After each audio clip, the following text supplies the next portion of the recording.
కంటి అద్దాల నుండి శాశ్వత విముక్తి పొందండి. లాసిక్ సర్జరీ 14,000 మాత్రమే. వివరాలకు సంప్రదించండి. పరింగిశెట్టి కీర్తన గారు సినిమాల్లో హీరోయిన్ అవకాశాలు వచ్చాయి మీకు? గతంలో ఒక డిబేట్ లో వైసీపీ అధికార ప్రతినిధి రవిచంద్రారెడ్డి గారు అన్నారన్నమాట, మేకప్ ప్యాకప్ అని ఒక సినిమా డైలాగ్ కూడా చెప్పారు కదా, ఒక ఆడది రోజుకు పడుతుంది 10 రోజులకు పడుతుంది, మొత్తానికి ఆడది మగవాడికి పడాల్సిందే. ఎందుకు వచ్చారు అసలు రాజకీయాల్లో? అందరితో కలిసిపోతారు మీరు? యా సార్, అందరూ మంచిగా ఉన్నారు. మరి అందరితో కలిసిపోయి మీరు ఫస్ట్ ప్లేట్ హరిప్రసాద్ గారికి దూరంగా, కిరణ్ రాయలకు దగ్గరగా ఎందుకుంటున్నారు? నేను ఓపెన్ ఛాలెంజ్ చేస్తున్న ఒక సింగిల్ రూపాయి నేను తీసుకోకుండా వర్క్ చేశాను. ఆర్ఎన్ శ్రీనివాస్ గారు. అన్ని డబ్బులు ఉన్నాయి మీతో? ఎంతకాలం ఉచిత సేవ చేస్తారు? I will accept it. But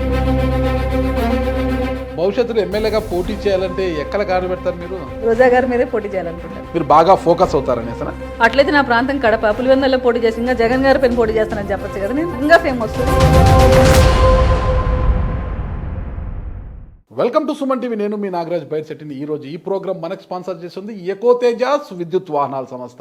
ఈరోజు మన అతిథి జనసేన పార్టీ వీర మహిళ, జనసేన పార్టీ రాష్ట్ర అధికార ప్రతినిధి కీర్తన గారు మనతో ఉన్నారు. ఆవిడని అడిగి పూర్తి వివరాలు మనం తెలుసుకుంటాం. నమస్తే కీర్తన గారు. నమస్తే. మీ పూర్తి పేరేంటండి? పరింగిశెట్టి కీర్తన. పరింగిశెట్టి కీర్తన గారు సినిమాల్లో హీరోయిన్ అవకాశాలు వచ్చాయి మీకు?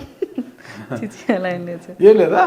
పూర్తిగా ఫ్యామిలీ బ్యాక్గ్రౌండ్ అంతే, మూవీలోకి అట్లంతా ఏం లేదు సార్. అంటే గతంలో ఒక డిబేట్ లో వైసీపీ అధికార ప్రతినిధి రవిచంద్రారెడ్డి గారు అన్నారనమాట, మేకప్ ప్యాకప్ అని ఒక ప్రాస పాడుతూ ఎంత మేకప్లో వచ్చారు చూడండి, సినిమాలోకి వెళ్తే బాగుంటుంది, పవన్ కళ్యాణ్ గారిని అడిగి ఒక హీరోయిన్ క్యారెక్టర్ తీసుకోండి బాగుంటుంది కదా అని కామెంట్ చేశారు. ఆ రోజు చూశాను నేను అది, అందుకు అడిగాను అనమాట. ఆ సందర్భంగా అడుగుతాను, పోయి వెళ్ళారా సినిమాలోకి ఏమైనా ట్రై చేశారా అనేది.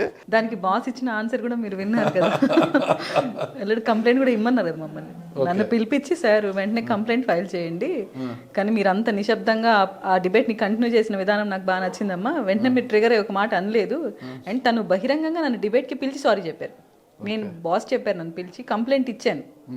మళ్ళీ బాస్ మాట్లాడారు కూడా, ఇట్లా అధికార ప్రతినిధి గారు ఒక వాచ్ వేసుకొని నీట్గా కూర్చోవడం కూడా ఒక మహిళని మనము కించపరిచేలాగా మాట్లాడే సంస్కృతి మీ పార్టీలో ఉండడము, అది మీరు అధికార ప్రతినిధులుగా ఉండడం నాకు బాధాకరంగా ఉంది. ఇట్లాంటి సంస్కృతి ఎంకరేజ్ చేయకూడదని చెప్పేటప్పటికే ముందుకే ఆయన ముందు రోజు రాత్రి డిబేట్కి అదే పనిగా రిక్వెస్ట్ చేసి నన్ను రంపించారు. నేను రానంటే కూడా వచ్చి బహిరంగంగా సారీ చెప్పి, మీ ఇంటికి వచ్చైనా మేము సారీ చెప్తాం, నా కుటుంబ సభ్యులు అస్సలు నన్ను అంగీకరించట్లేదు, సింగిల్ వర్డ్ కూడా నేను ఆయన గురించి ఇంకా మాట్లాడలేదు, వాళ్ళ పార్టీ నేను మాట్లాడలేదు, చూడగానే అటాక్ చేశాడు అట్లే డిబేట్లో. సో వాళ్ళే వచ్చారంట ఇంట్లో వాళ్ళు. అసలు ఆవిడ నేను ఒక మాట అన్నారా?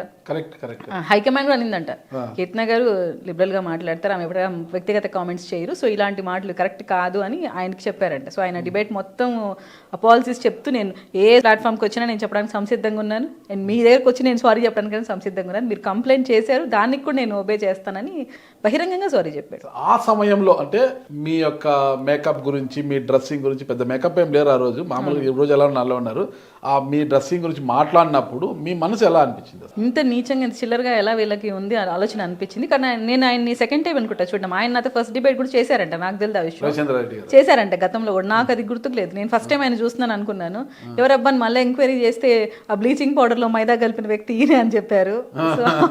సో ఈయన ఫేమస్ సెలబ్రిటీ అనుకుని ఆయన కూడా నేను రానన్నాను, నెక్స్ట్ డిబేట్ కి పిలిస్తే సారీ చెప్పడానికి పిలుస్తున్నారన్న కూడా నేను రానన్నాను. కానీ రాగానే అపాలజీ చెప్పారు, చేతులు పట్టుకొని చెప్తున్నానమ్మా, నాకు మా ఇంట్లో వాళ్ళు నన్ను మాట్లాడటం లేదు, బికాస్ ఆ అమ్మాయిని అలా మాట్లాడటం కరెక్ట్ కాదని. నన్ననే కాదు సార్, ఎవరినైనా మాట్లాడకూడదు. ఇప్పుడు ఒక పొజిషన్లో ఉన్నప్పుడు మేము దానికి తగినట్టు నీట్గా ఉండడం మా డ్యూటీ. అది ఏ పొజిషన్ అయినా, ఇప్పుడు డాక్టర్ అంటే డాక్టర్ లాగా ఉండాలి, నర్స్ అన్నాక నర్స్ లాగా ఉండాలి. ఒక ప్రొఫెషనల్ మంది స్పోక్స్ పర్సన్స్ కావచ్చు డిబేట్లలో, అంటే కీర్తన గారు డిబేట్కి వచ్చిన ప్రతిసారి ఏదో ఒక క్రిటిసిజం చేసేవాళ్ళు, ఎలా ఉండేది అప్పుడు మీకు అసలు వైసీపీ? నేను అదే చెప్తున్నాను, ఇప్పుడు మేము వచ్చిన తర్వాత నేను వెంకటరెడ్డి అన్ననో లేకుంటే నాగార్జున యాదవ్ అన్ననో నేను ఎవరిని కూడా వాళ్ళు వ్యక్తిగతంగా మాట్లాడలేదు. ఆ రోజు మేము డిబేట్లో ఉన్నప్పుడు ఒకసారి నాకు ఇయర్ ఫోన్స్ పక్కన పడేశాను, జెండా కూలీలు అంటున్నారు, మీ పార్టీకి ఒక అజెండా లేదు, పవన్ కళ్యాణ్ గారు ఏ తీరు పట్టుకున్నా తీరుపోతే, ఎన్ని మాటలు అంటే వ్యక్తిగతంగా ఆయన ఫ్యామిలీ గురించి కూడా మాట్లాడిన వాళ్ళు ఉన్నారు. అంటే హెల్తీగా ఉండాలి డిబేట్. సినిమా డైలాగ్ కూడా చెప్పారు కదా, ఒక ఆడది రోజుకు పడుతుంది 10 రోజులకు పడుతుంది, మొత్తానికి ఆడది మగవాడికి పడాల్సిందే అన్న డైలాగ్ కూడా వాడారు కదా. అది సినిమా వేరు, పొలిటికల్ లైఫ్ వేరు. అప్పుడు జగన్మోహన్ రెడ్డి గారు పొలిటికల్ లైఫ్ లోకి వచ్చి పబ్లిక్ మీటింగ్స్ లో ఎలాంటి మాటలు మాట్లాడారో మీకు తెలియదా? పవన్ కళ్యాణ్ గారు వ్యక్తిగత జీవితం గురించి పిల్లల ముందర అమ్మఒడి పథకాలు ఇచ్చేటప్పుడు, లేదంటే నారు నీరు ప్రోగ్రామ్ చేసేటప్పుడు, ఇట్లాంటి ప్రోగ్రామ్స్ అప్పుడు కూడా ఆయన వ్యక్తిగత జీవితం గురించి మాట్లాడుతున్నాడు. Is it necessary to speak all these things? మీరు చెప్పండి. పిల్లల ముందర అది మాట్లాడు. మొన్న కడపలో ఒక ప్రోగ్రామ్ జరిగింది పిల్లలకి, ఎలాంటి మాటలు పవన్ కళ్యాణ్ గారు మాట్లాడారు, ఎలాంటి అవేర్నెస్ క్రియేట్ చేసే ప్రోగ్రామ్స్ చేస్తున్నాం మేము. సో అది అవసరమా? రాజకీయాలకు వాళ్ళ వ్యక్తిగత జీవితం అవసరమా? మా ఇంట్లో మేము ఏం చేస్తున్నామో మీకు అవసరమా? మేము పొలిటికల్గా వచ్చినప్పుడు మేము కరెక్ట్గా ప్రజలకు సర్వీస్ చేస్తున్నామా లేదా, మమ్మల్ని ఎంచుకునే నియోజకవర్గాలు కరెక్ట్గా పరిపాలన అందిస్తున్నామా లేదా, అది కదా చూడాలి.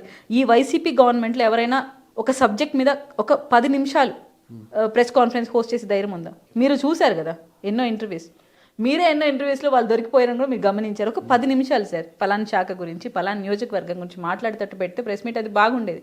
రోజా గారు కానీ, అంబేద్కర్ కానీ, ఎంతసేపు పవన్ కళ్యాణ్ గారిని టార్గెట్ చేయడం. ఈవెన్ ఇప్పుడు మాకు ఒక రోజా గారిని మీరు టార్గెట్ చేశారు కదా. ఎందుకు టార్గెట్ చేసాం? బీసీ గర్జనలు పెట్టేది, కాపు గర్జనలు పెట్టేది పవన్ కళ్యాణ్ గారి వైఫ్ గురించి, వాళ్ళ పిల్లల గురించి మాట్లాడడానికి. రోజా గారు వాళ్ళ బాబున వాళ్ళ పాపన ఒక మాట అంటే, ఒక కారు గురించి అంటేనే ఏడ్చేస్తున్నారు రోజా గారు. మీ ఇంటర్వ్యూలో ఏడ్చేశారు ఆవిడ. నేను కారు కొన్నందుకు, కుమారస్వామి అన్న నన్ను హగ్ చేసుకున్నందుకే నన్ను చీప్గా ట్రోల్స్ చేస్తున్నారు అని అన్నారు. సో అదే వాళ్ళ ఫ్యామిలీకి కూడా ఉంటుంది కదా. అదే అఖిరానంద కూడా అట్లే బాధపడతాడు కదా. ఆద్య కూడా అలాగే బాధపడుతుంది కదా. అలాగే అన్న లెజ్వానా కూడా అట్లే బాధపడతారు కదా. సో అది మీ ఫ్యామిలీ ఎలాగో మా ఫ్యామిలీ కూడా అలాగే. నన్ను ఎన్ని ట్రోల్స్ చేయించారు, నా ఫొటోస్ మాఫింగ్ చేసి సైట్స్లో పెట్టినవి ఉన్నాయి, ఫోన్ నెంబర్స్ ఇచ్చినవి ఉన్నాయి. అక్కడ ఎన్ని కాల్స్, ఎన్ని ఫొటోస్ మాఫింగ్ చేసి మేము ఎంత బాధపడ్డాం. రీసెంట్గా మా ప్రభుత్వంలో కూడా చేశారు, మా ఫొటోస్ మాఫింగ్ చేసి పెట్టారు. సో మేము కంప్లైంట్స్ ఇచ్చాం. అందరూ బాధితులమే, ఎవరు దాన్ని సమర్థించట్లేదు. కానీ నువ్వు చేసేటప్పుడు నీకు తప్పు కనపడినప్పుడు, మేము నీ మీద అటాక్ చేసినప్పుడు అది తప్పు కనిపించకూడదు అంటాను నేను. రోజా గారికైనా ఎవరికైనా. అందరూ బాధితులే కదా. అంటే గతంలో జరిగిన విషయాలపైన అందరి మీద కేసులు పెట్టి కేసులు బనాయిస్తున్నారు కదా. మీరేం కేసులు పెట్టలేదు ఎవరి మీద? కేసులు పెట్టాం. కనీసం ఇప్పుడు రవీంద్రనాథ్ గారు మీరు కేసు పెట్టారు, ఏం యాక్షన్ తీసుకున్నారు గత ప్రభుత్వం? ఆయన సారీ ఇప్పుడు ఈ ప్రభుత్వంలో కేసు పెట్టలేదా? నేను ఇంకేం ఫాలో అప్ చేయలేదు, ఎందుకంటే బహిరంగంగా సారీ చెప్పారు. బాస్ కూడా దాన్ని ఇంకా అంత ఇగ్నోర్ చేసాం, మేమేం అంత పట్టించుకోలేదు. మేము ఇప్పుడు ప్రజాక్షేమంలో డెవలప్మెంట్ మీద కాన్సన్ట్రేట్ చేస్తున్నాం. పాతను తవ్వుకునే పని అయితే మేము చేయట్లేదు. కొందరు విపరీత స్థాయిలో ట్రోలింగ్స్ చేసి అధ్యక్షులనే టార్గెట్ చేశారు కాబట్టి వాళ్ళని ఇప్పుడు ఖండించే ప్రయత్నం చేస్తున్నాం. నేను అది కూడా చెప్తున్నాను మీకు. రాజకీయాల గురించి ఇంత తెలిసిన మీరు ఎందుకు వచ్చారు అసలు రాజకీయాలకి? ఒక ఉన్నత కుటుంబంలో పుట్టారు, ఒక సైంటిస్ట్ వైఫ్ మీరు. నేను కళ్యాణ్ గారి సిద్ధాంతాలను నమ్ముతాను సార్, ఆయన్ని గౌరవిస్తాను. సో ఆయన వల్ల మార్పు వస్తుంది అని బలంగా నమ్మిన వ్యక్తిని. అలాగే కుటుంబంలో కూడా ఒక్క హస్బెండ్ ఒక్కటే ప్రోత్సహించిన వ్యక్తి. ఈ ఇరుపక్కల అత్తగారి ఇళ్ళలో కానీ అమ్మగారి ఇంట్లో కానీ ఎవ్వరు ప్రోత్సహించలేదు, ఓన్లీ సింగిల్ పర్సన్ ప్రోత్సహించారు. సో అప్పుడు చాలా స్ట్రగ్లింగ్ పీరియడ్ ఆయనే. కానీ వీళ్ళు బెదిరించే బెదిరింపులు, అమ్మాయిని ఇచ్చేసేస్తారు, అలా చేసేస్తారు. రాయలసీమ రాజకీయాల్లో మహిళనే బెదిరిస్తున్నారా? ఆ టైంలో మేము జస్ట్ జిల్లా కమిటీలో ఉన్నాను. సో అప్పుడు జగన్మోహన్ రెడ్డి గారు పీక్స్ లో ఉన్నారు ఆ టైంలో. సో మాటే శాసనంగా అరెస్టులు, ఇబ్బందులు, ఎక్కడికక్కడ కట్టడులు, దాడులు అన్నీ జరిగేవి. సో ఈ అమ్మాయిని వదిలేస్తున్నాం, అమ్మాయిని ఖచ్చితంగా చంపేస్తారు, అట్లా ఇట్లా అమ్మాయికి ప్రాబ్లం ఉంటుంది. అంటే మేము రాయలసీమ ప్రాంతం, కొంచెం బిజినెస్లు పాడు ఉంటాయి అమ్మ వాళ్ళకి, దాని మీద ఎక్కడ అటాక్ జరుగుతుందో, ఈ అమ్మాయి వల్ల అందరూ సఫర్ అవుతారని చాలా భయపడ్డారు. సో ఆన్ దట్ టైం నాకు కొంచెం గట్టిగా పట్టుకున్నాను నేను. లేదు, మనం ప్రూవ్ చేసుకుంటే కదా. సో ఎప్పుడైతే పార్టీ కంట్రోల్లోకి వెళ్ళిపోయి మేము స్టేట్ పొజిషన్స్లోకి వెళ్ళామో, పార్టీ సెక్యూర్ చేస్తుంది మన బిడ్డని అన్న ధైర్యం ఫ్యామిలీలో వచ్చింది. సో ఇప్పుడు అందరూ సపోర్ట్ చేస్తున్నారు. ఆన్ దట్ టైం అది నేను అంటున్నాను. అది మనం స్ట్రగ్లింగ్ లో ఉన్నప్పుడు మనకి ఎవరు సపోర్ట్ చేయరు, అప్పుడు మనకు మనమే ధైర్యం చెప్పుకుని ఆ రోజు నేను అందరూ వ్యతిరేకించినా, లేదు నేను నమ్ముకున్న సిద్ధాంతం కరెక్ట్, నేను ఫైట్ చేద్దామని నిలబడ్డాను. దేవుడు నన్ను ఈ స్థాయిలో నిలబెట్టాడు అనుకుంటాను. ఒక్కసారి మీ కుటుంబ నేపథ్యం గురించి వివరించండి. నాన్నగారి పేరేమిటి? కృష్ణమూర్తి. అమ్మగారు విజయలక్ష్మి గారు. రాజంపేట, నందులూరు. సో అక్కడ హ్యాపీగా మాకు ఫార్మ్స్ ఉన్నాయి, ల్యాండ్స్ ఉన్నాయి. So well settled. సంతానం మీరు? ఇద్దరు, తమ్ముడు, నేను. తమ్ముడు ఏం చేస్తారు? తమ్ముడు సాఫ్ట్వేర్. మీ స్టడీస్ అంతా? నాది బీటెక్ డిగ్రీ అయిపోయింది, ఇప్పుడు ఎల్ఎల్బి కూడా కంప్లీట్ అయింది. ఓకే. సో హ్యాపీగా మ్యారేజ్. ప్రైమరీ ఎడ్యుకేషన్ అంతా కూడా కడప, నందలూరు కదా ఉండేది, కడపలో. కానీ తాతయ్య వాళ్ళు, అమ్మమ్మ వాళ్ళు బాగా అక్కడ ఎడ్యుకేషన్ బాగుంటుందని కడపలో పెట్టి చదివించారు. దెన్ ఆఫ్టర్ మ్యారేజ్ నేను డిగ్రీ కంప్లీట్ చేసుకున్నాను. ఆఫ్టర్ మ్యారేజ్ అంటే ఎప్పుడు మ్యారేజ్ అయింది మీకు? 2011లో డిగ్రీ కంప్లీట్ చేశాను. మీరు ఇక్కడ చేసుకున్నాను చిత్తూరు. పెళ్ళప్పుడు ఏం చదువుతున్నారు మీరు? ఇంటర్ అయిపోయి డిగ్రీ చేస్తా ఉన్నాను. ఇంటర్లో ఏ group? CEC. Degree?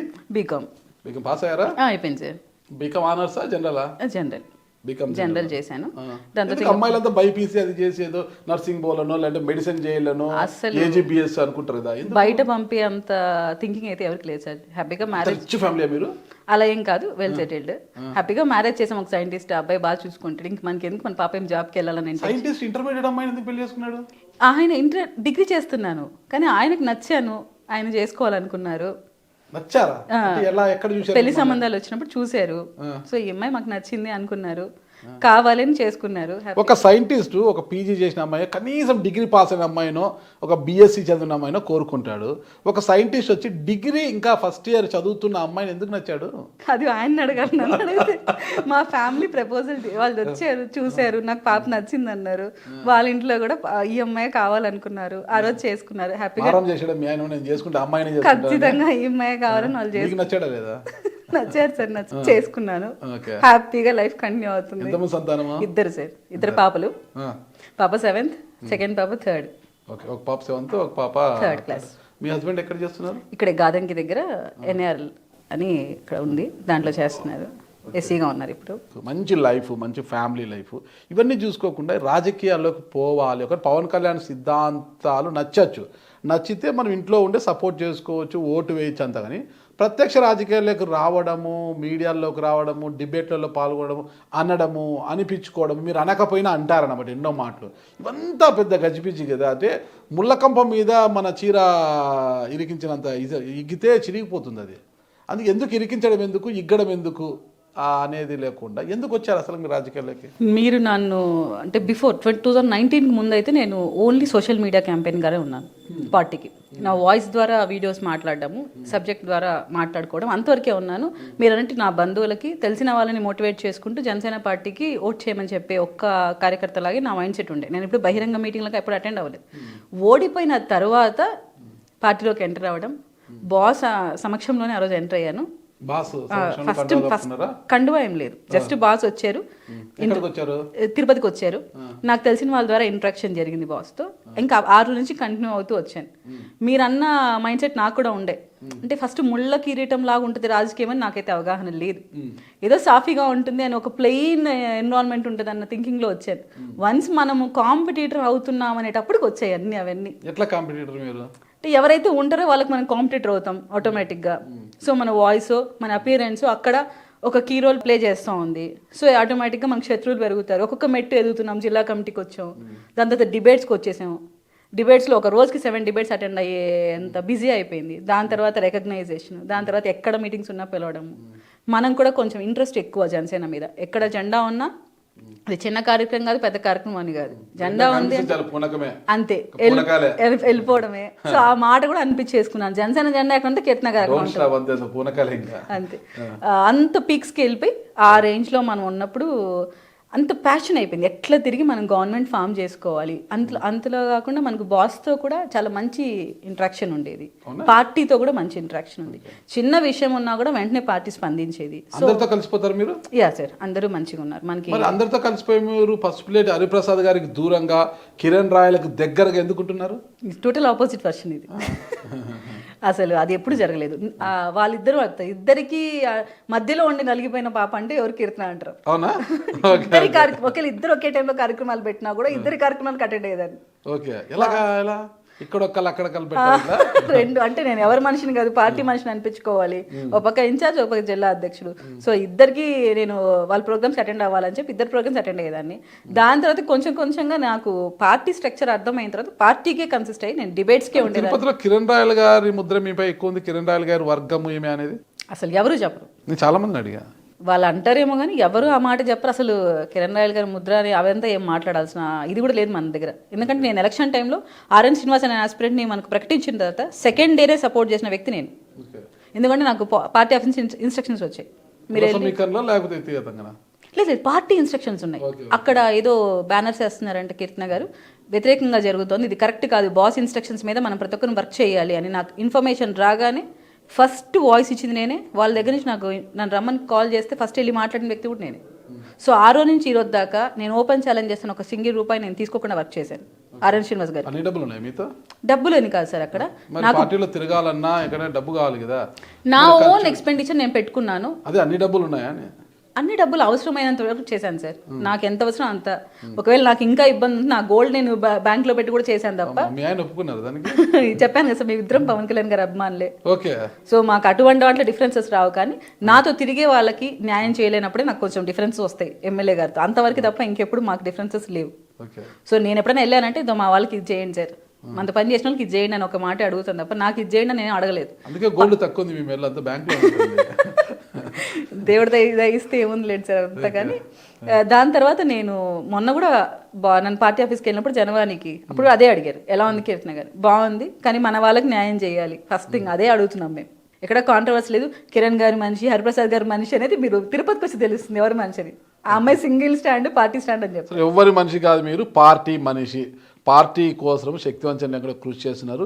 Single rupee కూడా పార్టీ డబ్బు తీసుకోకుండా మీ సొంత ఖర్చు, మీ బంగారాన్ని బ్యాంకులో తాకట్టు పెట్టి, అంత ఉదారమైన స్వభావం మీది, తాకట్టు పెట్టి మరీ ఖర్చు పెడుతున్నారు. మరి ఇంత ఖర్చు పెట్టి పార్టీ కోసం ఇంత శ్రమించిన కీర్తనకు మరి కూటమి ప్రభుత్వం అధికారంలోకి వచ్చింది, ఏమి ప్రాధాన్యత ఉందంటారు? ఖచ్చితంగా ఇస్తారు, ఉంది కూడా.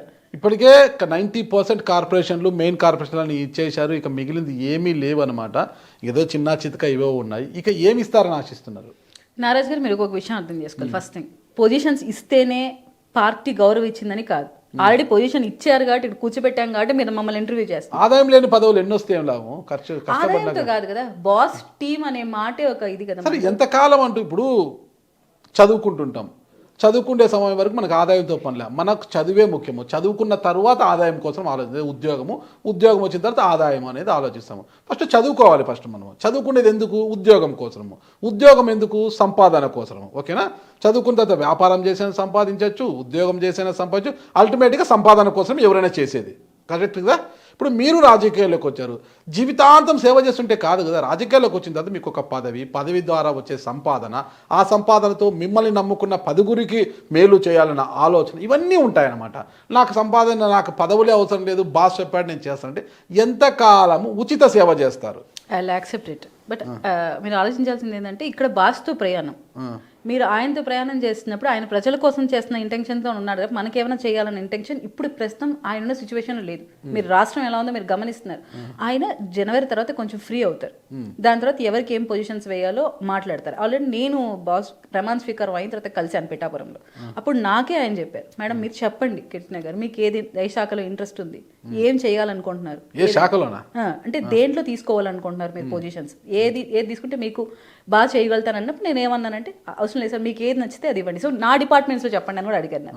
ఆయన డిపార్ట్మెంట్స్ ఆయన ఇప్పుడు తీసుకున్న దాంట్లో కూడా, సార్ మీ ఇష్టం వచ్చింది మీరు చేయండి సార్, నాదేం ఉండదు అంటే, పక్కన రోజు నా బాబానే నన్ను అడిగారు మళ్ళీ, ఎందుకు ఇలా చెప్పావు, పలాంది కావాలని నువ్వు చెప్పి అడిగి తీసుకోకెడుతున్నా అంటే, లేదండి అది స్వార్థం అయిపోతుంది, ఆయనకు తెలుసు మీకు తెలుసు అని చెప్తే, నేను నా ప్రొఫైల్ ఇచ్చినప్పుడు కూడా నేను ఏమీ రాయలేదు, జస్ట్ వాళ్ళకి ఆబ్లిగేషన్స్లో ఏం పెట్టలేదు, జస్ట్ టిక్ మార్క్ పెట్టి వదిలేశాను. నాకు మీరు ఇవ్వాలనుకుంటే నా వాయిస్కి తగినట్టుగా నేను నలుగురికి న్యాయం చేసే విధంగా ఏమి ఇచ్చినా నేను తీసుకుంటానని చెప్పాను. మొన్న కూడా నాతో మీడియా హరిప్రసాద్ గారు మాట్లాడినప్పుడు ఇదే మాట చెప్పాను. సో ఇప్పుడే ఇవ్వాలి, ఈ రోజే ఇవ్వాలనే థింకింగ్లో అయితే లేదు. ఖచ్చితంగా న్యాయం అయితే జరుగుతుంది. ఇప్పుడు మీరు ఊహించారా కీర్తన ఎన్డీఏ సమావేశాలకు పంపిస్తారని? ఆయనే పిలిపించి నన్ను పంపించారు. కళ్యాణ్ గారిని నన్ను పిలిపించి కీర్తనని మనం ఎన్డీఏ సమావేశాలకు పంపిస్తున్నాం అని పంపించారు. సో అంత గుర్తింపు ఎలా ఉంది? పార్టీకి కష్టపడ్డామని తెలిసే కదా. సో పొజిషన్స్ కూడా ఖచ్చితంగా వస్తాయి సార్.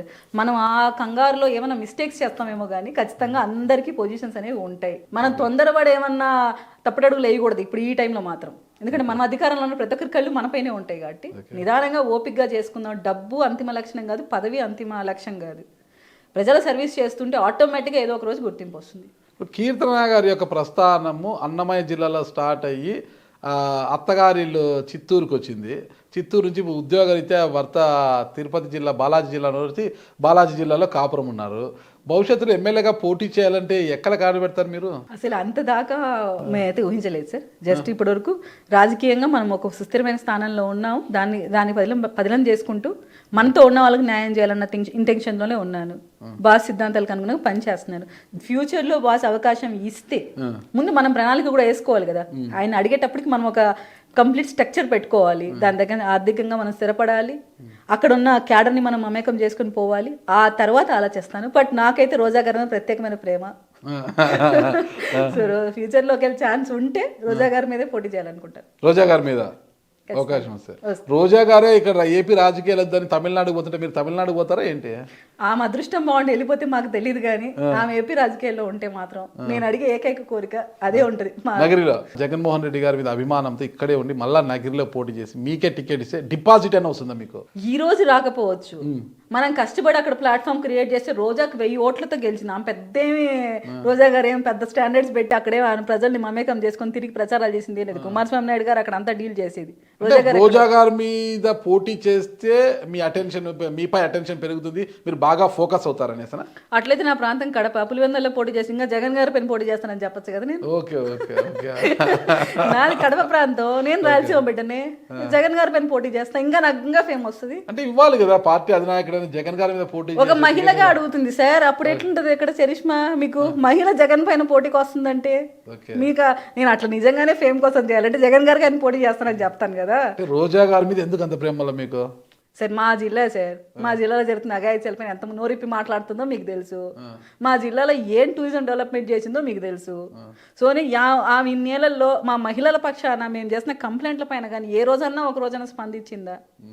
కానీ ఈ రోజు మాకు ఒక ఆనందం ఏంటంటే మాలాగే అధికార ప్రతినిధి అయినందుకు ఒక ఆనందంగా ఉంది. అది మాత్రం నాకు చాలా కలిసిపోయింది అండ్ కోరుకుంటున్నాను ఒక డిబేట్ కూర్చుందాం ఇద్దరం అని. ఎంత స్వార్థం అండి. అరే ఆమె ఓడిపోయిందని బాధ కన్నా ఇప్పుడు రోజా ఎవరంటే నాలాగే అధికార ప్రతినిధులే సార్ మాతో కలిసిపోయింది. ఎలక్షన్ ముందు రోజు చూసారా సార్ ఆమె ఏం మాట్లాడారు? పవన్ కళ్యాణ్ గారు ఏం మాట్లాడింది, ఎట్లా మాట్లాడింది? ఎవరు మర్చిపోతారు సార్ అవన్నీ? ఒకేటి కొట్టండి సార్ మర్చిపోతారు. ఒక మాట ఎట్లుంటుంది సార్ మనసుకి? మీరు అధికారంలో ఉండాలి, నేను యాక్సెప్ట్ చేస్తాను, ఆ విధంగానే మాట్లాడండి. ఇప్పుడు ఎంతమందికి ఉందాగా మాట్లాడట్లేదు, ఈవిడ మాత్రం ఎలా మాట్లాడతారు సార్? మీకు చెప్తున్నాను, నాకు కానీ ఫేమ్ కావాలంటే జగన్మోహన్ రెడ్డి గారి మీదే పోటీ చేస్తానని చెప్తాను. కేవలం రోజా గారికి కాన్స్టిట్యున్సీ మీద పట్టు లేదు. మీరు గమనిస్తే ఆమె ఇంటి ముందర రోడ్ లేదు. ఎన్నోసార్లు చెప్పాను ఈ మాట, ఆమె ఇంటి ముందర రోడ్ లేదు. అటువంటి ఆవిడ 1000 ఓట్లతో గెలిచింది. నేను ప్లాట్ఫామ్ క్రియేట్ చేసుకుని దానికి సంబంధించిన అన్ని వనరులు ఏర్పాటైందంటే నేను వస్తానంటున్నాను. నేను అవకాశం వస్తే నగరి నుంచి పోటీ చేస్తాను ఖచ్చితంగా, భవిష్యత్తులో ఖచ్చితంగా. ఓకే. ఇప్పటికే అసెంబ్లీలో చంద్రబాబు నాయుడు గారు, ఆయన కుమార్ లోకేష్ గారు ఉన్నారు, ఇంకా వాళ్ళ బావమరిది లెజెండ్ బాలకృష్ణ గారు ఉన్నారు. ఇప్పుడు పవర్ స్టార్ పవన్ కళ్యాణ్ అంటే మీ నాయకుడు జనసేన పవన్ కళ్యాణ్ గారు ఇప్పుడే కళగా ఉందన్నమాట. సెలబ్రిటీలతో మొత్తం కూడా అసెంబ్లీ మరో సెలబ్రిటీ అడుగు పెట్టబోతున్నారు. అదే నాగబాబు గారు మంత్రివర్గంలో చోటు రానుంది ఆయనకు. త్వరలో ప్రమాణ స్వీకారం కూడా ఉంది. ఒక జనసేన వీర మహిళగా ఎలా ఫీల్ అవుతున్నారు? చాలా చాలా హ్యాపీగా ఉంది సార్. అసలు ఆయన ఎంపీగా మేము కన్ఫర్మ్ అనుకున్నాము, అలాంటిది జరగలేదంటే చాలా డిసప్పాయింట్ అయినాం. ఏం కాదు, మనమే సాక్రిఫైజెస్ చేయాలి, మనం చేస్తేనే మిగతా వాళ్ళకి ఇన్స్పైరింగ్గా ఉంటుంది అని ఆ రోజు అన్నయ్య మాతో అన్నారు. కానీ ఈరోజు మళ్ళీ మేము అన్నయ్యని ఈ స్థాయిలో చూస్తున్నందుకు చాలా ఆనందంగా ఉంది. అండ్ ఇవ్వాల్సిన పొజిషన్ కూడా అన్నయ్యకి, ఎందుకంటే పార్టీ అంత బిజీగా ఉన్న టైంలో ప్రతి ఒక్కరిని కూర్చోబెట్టి మాట్లాడి ప్రతి కాన్స్టిట్యున్సీ మీద ఒక గ్రిప్ తెచ్చుకొని అక్కడున్న నాయకులతో మమేకమై ఎన్ని మీటింగ్స్ కండక్ట్ చేశారో మాకు తెలుసు సార్. ఇంటర్నల్గా కానీ ఎక్స్టర్నల్గా కానీ 2 విధాలుగా పార్టీ బలోపేతం కోసం స్టిల్ నౌ ఆయన ఫైట్ చేస్తున్నారు. ఎందుకంటే మనోహర్ సార్ బిజీగా ఉన్నారు, కళ్యాణ్ సార్ బిజీగా ఉన్నారు. సో నెక్స్ట్ నేనే తీసుకోవాలి బాధ్యతని ఆయన తీసుకున్నారు. ఏడాదిలోపు లోకల్ బాడీ ఎలక్షన్స్ కూడా రానున్నాయి కదా, మరి స్థానిక సంస్థల ఎన్నికల్లో భాగంగా మేయర్ కావచ్చు, జెడ్పీ చైర్మన్ కావచ్చు, వీటిపైన ఏమన్నా ఆసక్తి ఉందా మీకు? ముందు కార్పొరేటర్ అవ్వాలి కదా సార్, మనం ఫస్ట్ దాని మీద కాన్సన్ట్రేట్ చేయాలి. కార్పొరేటర్ అయితేనే మేయర్ అవుతారు, జెడ్పీడీసీ అవుతానే చైర్మన్ అవుతారు. దాని మీద ఆసక్తి ఉంది అంటే కార్పొరేటర్ అయితే కావాలి మీరు. అంటే ఆసక్తి ఉందా ఆ పీఠంపై కూర్చోవాలని?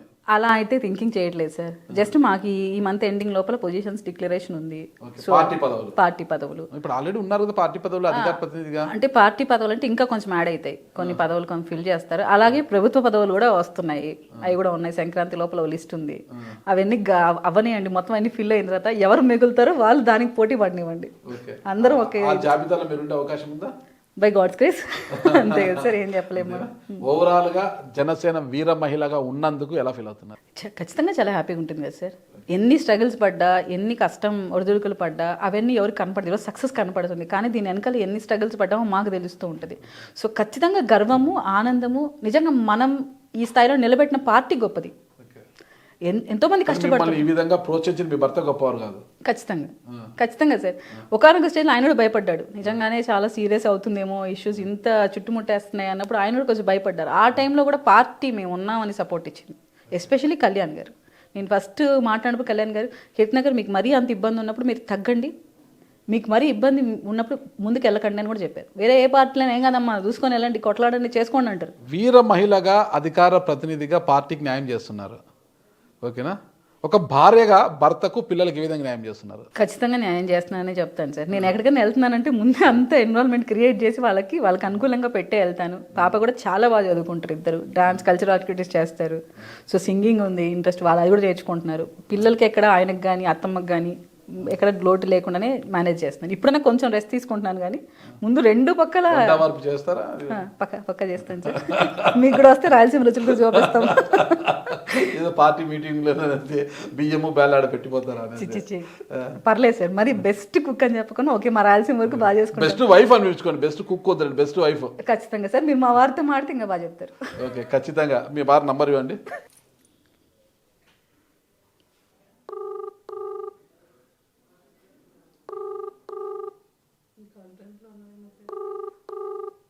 చూద్దాం, నంబర్ రింగ్ అవుతుంది. కీర్తన గారి హస్బెండ్ మున్రాజు గారి నంబర్ రింగ్ అవుతుంది. ఆయన ఫోన్ లిఫ్ట్ చేస్తే బెస్ట్ వైఫా కాదన్న విషయం మనం తేల్చేద్దాం ఇప్పుడే. ఈ ఫోన్ కాల్తో తేలిపోవాలి. మీ అదృష్టం, కాన్ఫిడెన్స్ ఉంది. ఇది నా అదృష్టం కాదు, కీర్తన గారి అదృష్టం.